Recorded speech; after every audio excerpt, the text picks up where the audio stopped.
রায়হানের ছোটবেলা কেটেছে এই রূপনগরে। অভাবের তাড়নায় বাবা মা তাকে ঢাকায় এক দূরসম্পর্কের আত্মীয়ের কাছে রেখে গিয়েছিলেন। তখন সে কেবলই বালক, কিন্তু আজও তার মনে সেই বাড়ির প্রতিটি কোণা, প্রতিটি মুহূর্তের স্মৃতি গেঁথে আছে। বিশেষ করে একজনের স্মৃতি যাকে সে ছোটবেলা থেকেই ভাবি বলে ডাকত। নাম তার শাবনূর।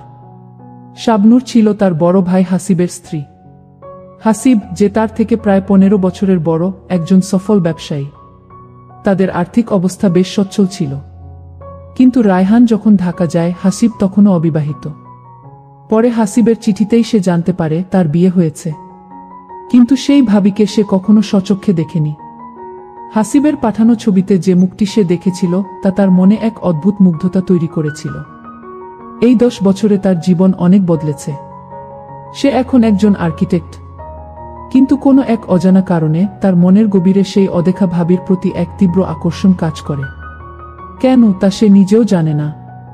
রায়হান যখন বাড়ির সামনে পৌঁছায় তখন সূর্য সবেমাত্র উঁকি দিচ্ছে। হাসিবের বাড়িটি গ্রামের অন্য সব বাড়ি থেকে আলাদা। বিশাল উঠোন, চারপাশে নানা ধরনের ফুল আর ফলের গাছ।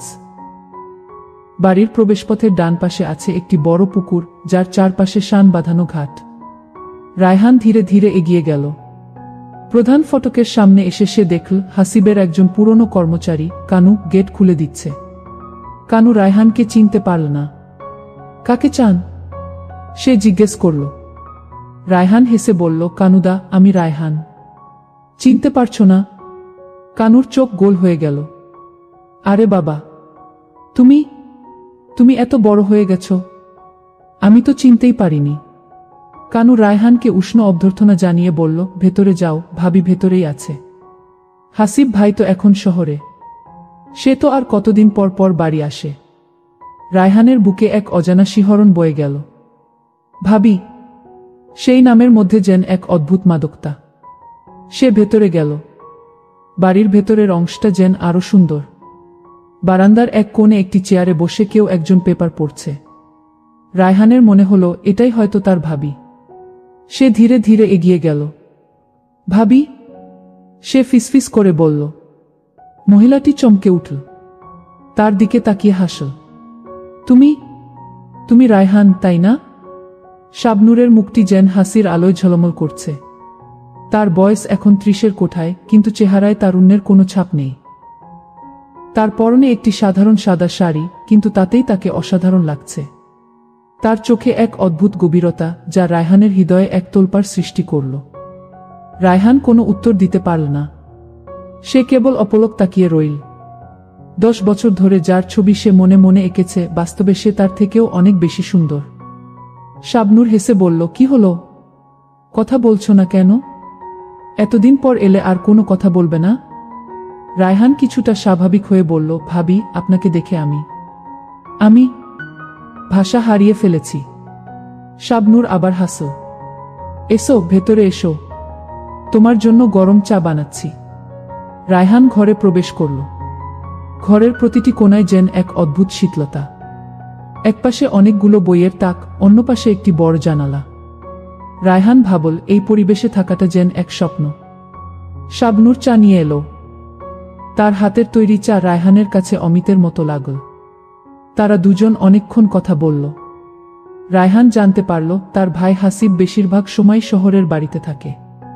সে মাসে একবার বা দুবার এই গ্রামে আসে। শাবনূর হাসতে হাসতে বলল, তোমাকে একা দেখে আমার ভাই কি খুশি হবে। তার তো কোনো ছেলে মেয়ে নেই। তোমার মতো একজন ছোট ভাই পেয়ে সে খুব খুশি হবে। এই কথাগুলো শুনে রায়হানের মনটা কিছুটা খারাপ হয়ে গেল। সে তো আর ভাই হিসেবে আসেনি। সে যে অন্য কোনো এক কারণে এসেছে তা সে বলতে পারল না। দুপুরের পর রায়হান তার ঘরে গেল। ঘরটা বেশ বড় আর গোছানো। মনে হলো সব গুছিয়ে কেউ একজন তার জন্য অপেক্ষা করছিল।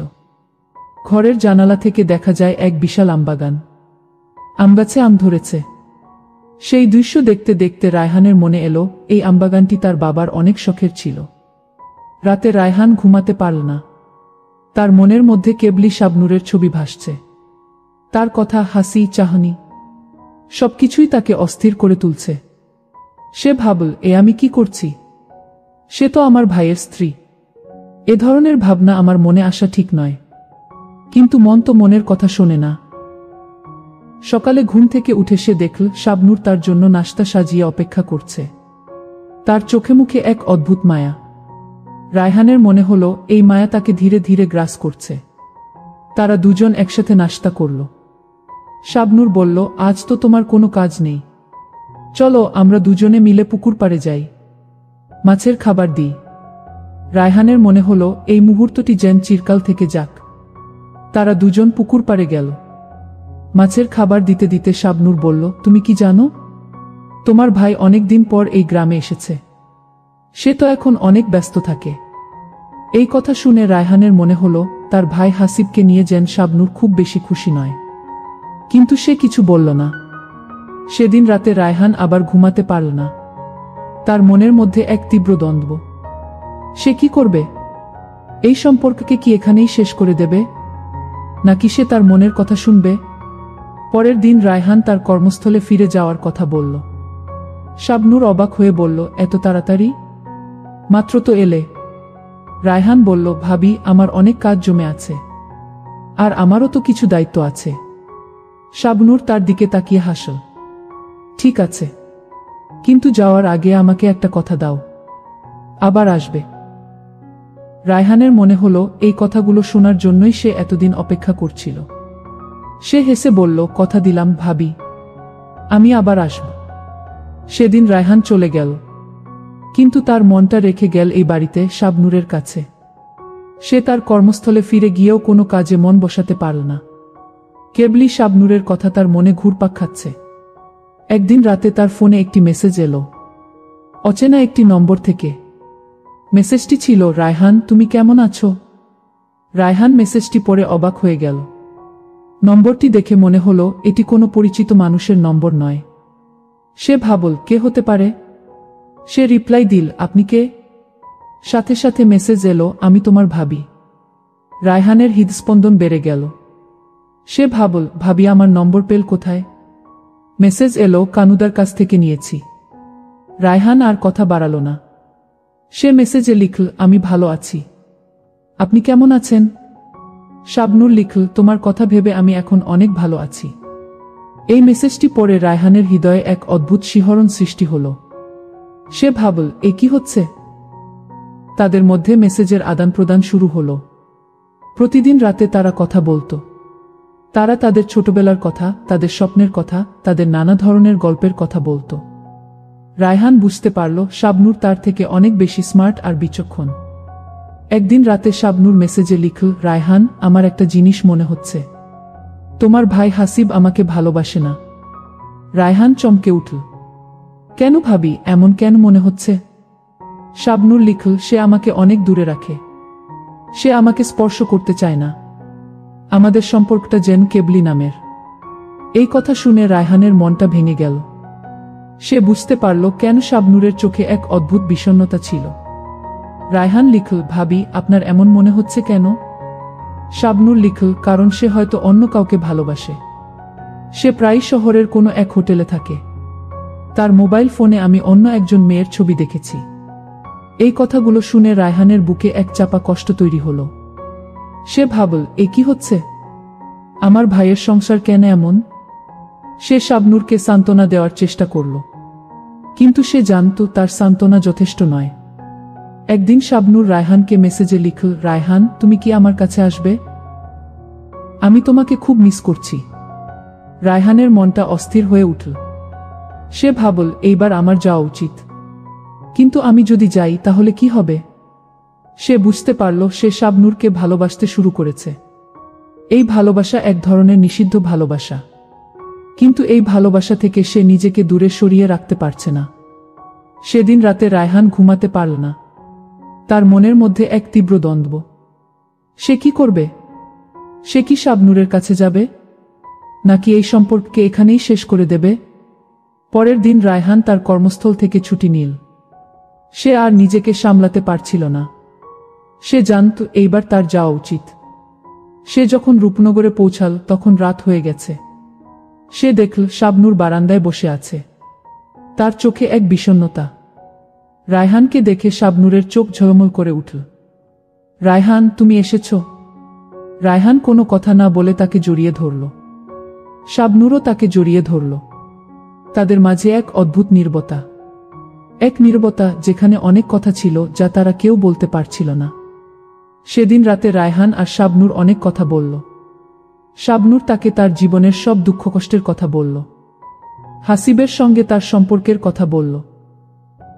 হাসিবের অন্য নারীর প্রতি আসক্তির কথা বলল। রায়হান তার সব কথা মন দিয়ে শুনল। তার মনে এক তীব্র কষ্ট তৈরি হল। সে ভাবল, আমার ভাই কেন এমন? শাবনূর রায়হানের কাঁধে মাথা রেখে বলল, রায়হান, তুমি আমাকে ছেড়ে যেও না। আমি তোমাকে ছাড়া একা। রায়হান তার কপালে হাত দিয়ে বলল, আমি তোমাকে ছেড়ে কোথাও যাব না, ভাবি। সেই রাতে তাদের সম্পর্ক এক নতুন মোড় নিল। তারা দুজন একে অপরের কাছে নিজেদের মনের কথা বলল, নিজেদের ভালোবাসার কথা বলল। এক নিষিদ্ধ ভালোবাসা যা তাদের দুজনের মনেই এতদিন চাপা ছিল। পরের দিন সকালে রায়হান ঘুম থেকে উঠে দেখল শাবনূর তার পাশে ঘুমাচ্ছে। তার চোখে এক অদ্ভুত শান্তি। রায়হানের মনে হলো এই শান্তি যেন চিরকাল থেকে যাক। তারা দুজন একসাথে নাস্তা করল। শাবনূর বলল, রায়হান, তোমার ভাই হয়তো আজ রাতে আসবে। রায়হানের বুকে এক চাপা ভয় সৃষ্টি হল। আসুক, ভাবি। আমরা ভয় পাব কেন? শাবনূর বলল, আমি ভয় পাচ্ছি না। আমি শুধু ভাবছি সে যদি আমাদের দেখে ফেলে তাহলে কি হবে? রায়হান তার হাত ধরল। আমাদের কিছু হবে না, ভাবি। আমরা যা করছি তা ঠিক। আমাদের ভালোবাসায় কোনো পাপ নেই। সেদিন রাতে হাসিব এলো। সে যখন এলো তখন রায়হান তার ঘরে ছিল। হাসিব রায়হানকে দেখে খুব খুশি হল। আরে রায়হান, তুই কখন এলি? আমাকে তো খবর দিসনি। রায়হান বলল, ভাই, আমি তো আপনাকে সারপ্রাইজ দিতে চেয়েছিলাম। হাসিব হাসল। ঠিক আছে, ভালো হয়েছে। আমি তো ভাবছিলাম শাবনূর একা আছে। সেই রাতে হাসিব আর শাবনূর একসাথে থাকল। রায়হান তার ঘরে একা ছিল। তার মনে এক চাপা কষ্ট। সে ভাবল, কেন এমন হচ্ছে? আমি কেন আমার ভাইয়ের স্ত্রীর প্রতি এমন আকর্ষণ অনুভব করছি? পরের দিন সকালে হাসিব তার কর্মস্থলে চলে গেল। সে যখন চলে গেল তখন শাবনূর আর রায়হান আবার একসাথে থাকল। তাদের মধ্যে এক নতুন সম্পর্ক তৈরি হল। এক সম্পর্ক যা সমাজের চোখে পাপ, কিন্তু তাদের কাছে তা এক পবিত্র ভালোবাসা। শাবনূর রায়হানের কাছে এসে বলল, রায়হান, তুমি আমাকে ভালোবাসো? রায়হান তাকে জড়িয়ে ধরল। আমি তোমাকে ভালোবাসি, ভাবি। আমি তোমাকে খুব ভালোবাসি। শাবনূর বলল, কিন্তু তোমার ভাই?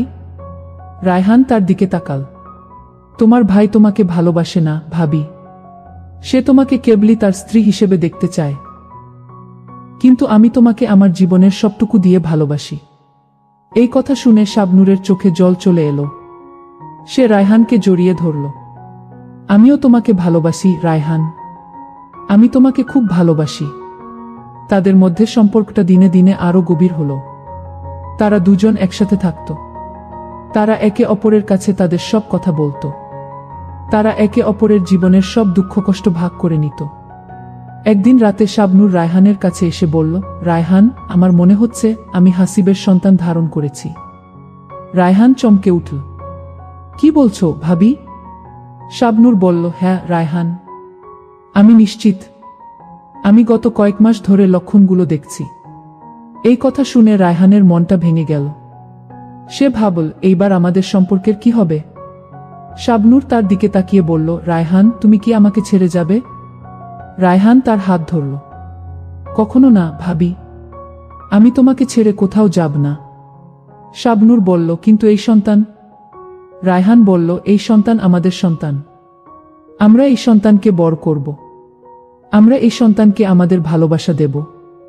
শাবনূর তাকে জড়িয়ে ধরল। রায়হান, তুমি সত্যিই আমাকে ভালোবাসো? রায়হান বলল, আমি তোমাকে ভালোবাসি, ভাবি। আমি তোমাকে খুব ভালোবাসি। মাস কেটে গেল।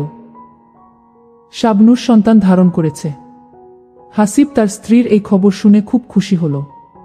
সে প্রায় গ্রামে আসত, শাবনূরকে দেখাশোনা করত। কিন্তু তার চোখে মুখে এক অদ্ভুত উদ্বেগ ছিল। রায়হান বুঝতে পারল, হাসিব হয়তো তার অন্য নারীর সঙ্গে সম্পর্ক থেকে নিজেকে দূরে রাখতে চাইছে। একদিন হাসিব শাবনূরকে বলল, শাবনূর, আমি তোমার জন্য একটি নতুন শাড়ি এনেছি।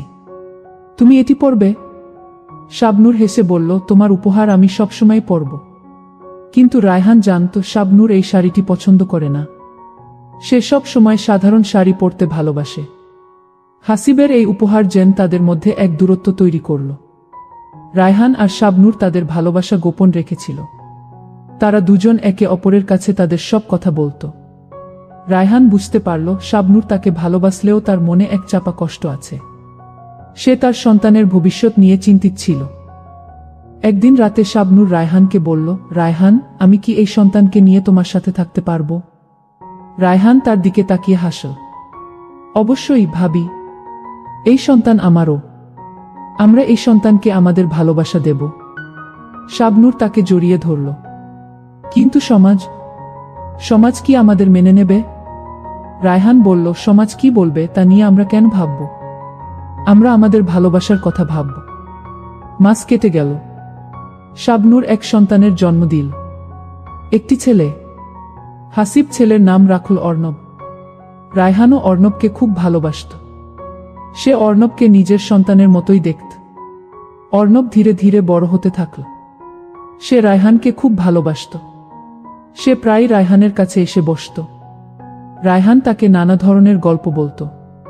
অর্ণব রায়হানের কাঁধে মাথা রেখে ঘুমাত।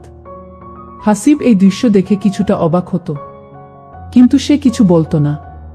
সে ভাবত, রায়হান আমার ছোট ভাই, সে আমার ছেলেকে ভালোবাসে, এটাই স্বাভাবিক। একদিন রাতে অর্ণব রায়হানের কাছে এসে বলল, আঙ্কেল, তুমি কি আমার বাবা? এই কথা শুনে রায়হান চমকে উঠল। সে ভাবল, অর্ণব এমন কথা কেন বলছে? সে অর্ণবকে জড়িয়ে ধরল। আমি তোমার বাবা না অর্ণব, আমি তোমার আঙ্কেল। অর্ণব বলল, কিন্তু তুমি তো আমার বাবার মতো। এই কথা শুনে রায়হানের চোখে জল চলে এলো। সে বুঝতে পারল অর্ণব তার মনের কথা বলছে। পরের দিন সকালে শাবনূর রায়হানকে বলল, রায়হান, আমি অর্ণবকে তোমার কথা সব বলতে চাই। রায়হান অবাক হয়ে গেল। কিন্তু ভাবি, যদি সে কষ্ট পায়? শাবনূর বলল, কষ্ট পাবে না। আমি তাকে সব কথা বলে দেব। সে আমাদের ভালোবাসা বুঝতে পারবে। রায়হান তার দিকে তাকিয়ে হাসল। ঠিক আছে ভাবি, আমরা যা করছি তা ঠিক। আমরা আমাদের ভালোবাসার কথা ভাবব। তারা দুজন অর্ণবের কাছে গেল। শাবনূর অর্ণবকে সব কথা বলল। অর্ণব তাদের কথা শুনে অবাক হয়ে গেল, কিন্তু সে কোনো কথা বলল না। অর্ণব কিছুক্ষণ চুপ করে থাকল। তারপর সে শাবনূর আর রায়হানকে জড়িয়ে ধরল। মা, আঙ্কেল, তোমরা আমাকে ভালোবাসো? শাবনূর আর রায়হান একসাথে বলল, আমরা তোমাকে খুব ভালোবাসি অর্ণব। অর্ণব বলল, তাহলে আমি তোমাদের সাথেই থাকব। আমি তোমাদের সন্তান। এই কথা শুনে শাবনূর আর রায়হানের চোখে জল চলে এলো। তারা বুঝতে পারল তাদের ভালোবাসা সফল হয়েছে। তাদের ভালোবাসা এক নতুন জীবন দিয়েছে। মাস কেটে গেল। অর্ণব বড় হতে থাকল। সে রায়হান আর শাবনূরের কাছে থাকল। হাসিব গ্রামে আসত, কিন্তু সে তাদের সাথে বেশি সময় থাকত না। সে তার অন্য নারীর সঙ্গে সময় কাটাত। একদিন রাতে হাসিব শাবনূরকে বলল, শাবনূর, আমি তোমাকে ডিভোর্স দিতে চাই। শাবনূর অবাক হয়ে গেল। কেন? হাসিব বলল, আমি অন্য কাউকে ভালোবাসি। আমি তাকে বিয়ে করতে চাই। শাবনূর হাসল। ঠিক আছে, আমি তোমাকে ডিভোর্স দিতে রাজি। হাসিব চমকে গেল। তুমি রাজি? তুমি আমার ছেলেকে ছেড়ে যাবে? শাবনূর বলল, আমি অর্ণবকে ছাড়ব না। সে আমার সন্তান। সে আমার সাথেই থাকবে। হাসিব বলল, ঠিক আছে, তাহলে আমি তাকে নিয়ে যাব। শাবনূর বলল, না, সে তোমার সাথে যাবে না। সে আমাদের সাথেই থাকবে। হাসিব রেগে গেল। আমাদের? তোমার আর কার? শাবনূর রায়হানের দিকে তাকাল। আমার আর রায়হানের। হাসিব অবাক হয়ে গেল। রায়হান, আমার ছোট ভাই? শাবনূর বলল, হ্যাঁ হাসিব, তোমার ছোট ভাই। রায়হান আমাকে ভালোবাসে, আমি তাকে ভালোবাসি। হাসিব রেগে গেল। এটা কি ধরনের কথা? শাবনূর বলল, এটা ভালোবাসার কথা হাসিব। তুমি যা বুঝতে পারোনি, রায়হান তা বুঝেছে। হাসিব আর কিছু বলল না। সে রেগে চলে গেল। হাসিব চলে যাওয়ার পর শাবনূর রায়হানকে জড়িয়ে ধরল। রায়হান, আমরা এখন স্বাধীন। রায়হান হাসল। হ্যাঁ ভাবি, আমরা এখন স্বাধীন। তারা দুজন তাদের ভালোবাসা দিয়ে অর্ণবকে বর করল। অর্ণব তাদের ভালোবাসায় বর হল। সে তাদের ভালোবাসাকে বুঝতে পারল। একদিন রাতে শাবনূর রায়হানকে বলল, রায়হান, আমরা কি বিয়ে করব? রায়হান তার দিকে তাকাল। তুমি কি বলছো ভাবি? শাবনূর বলল, হ্যাঁ রায়হান, আমরা বিয়ে করব। আমরা আমাদের ভালোবাসাকে একটি নতুন নাম দেব। রায়হান তাকে জড়িয়ে ধরল। ঠিক আছে ভাবি, আমরা বিয়ে করব। তারা দুজন বিয়ে করল। তাদের বিয়েতে সমাজের কোনো লোক ছিল না। ছিল কেবলই তাদের ভালোবাসা আর অর্ণবের হাসি। তারা তিনজন মিলে একটি নতুন জীবন শুরু করল। একটি জীবন যেখানে ভালোবাসা ছিল, সুখ ছিল, আর ছিল এক নতুন সম্পর্ক। ভালোবাসা কোনো বাঁধন মানে না। এটি সমাজের কোনো নিয়ম বা ঐতিহ্য মানে না। যদি ভালোবাসা পবিত্র হয়, যদি তা দুজনের মনে থাকে, তাহলে তা অবশ্যই সফল হবে। তবে ভালোবাসা কখনো অন্যের ক্ষতি করে অথবা কারো অধিকার কেড়ে নিয়ে আসে না। এই গল্পের মূল বার্তা এটাই যে ভালোবাসা এবং ত্যাগ একসাথে হাত ধরাধরি করে চলে। ভালোবাসার জন্য স্বার্থপরতা, লোভ এবং অন্যের প্রতি অসম্মান কোনোভাবেই কাম্য নয়। আজ এই পর্যন্ত। দয়া করে চ্যানেলটা সাবস্ক্রাইব করে আমার পরিবারের সদস্য হয়ে যান। ভিডিওতে লাইক দিয়ে কমেন্টে আপনার মতামত জানিয়ে দিন। সবাই ভালো থাকবেন। দেখা হবে কালকের ভিডিওতে। সবাই ভালো থাকুন।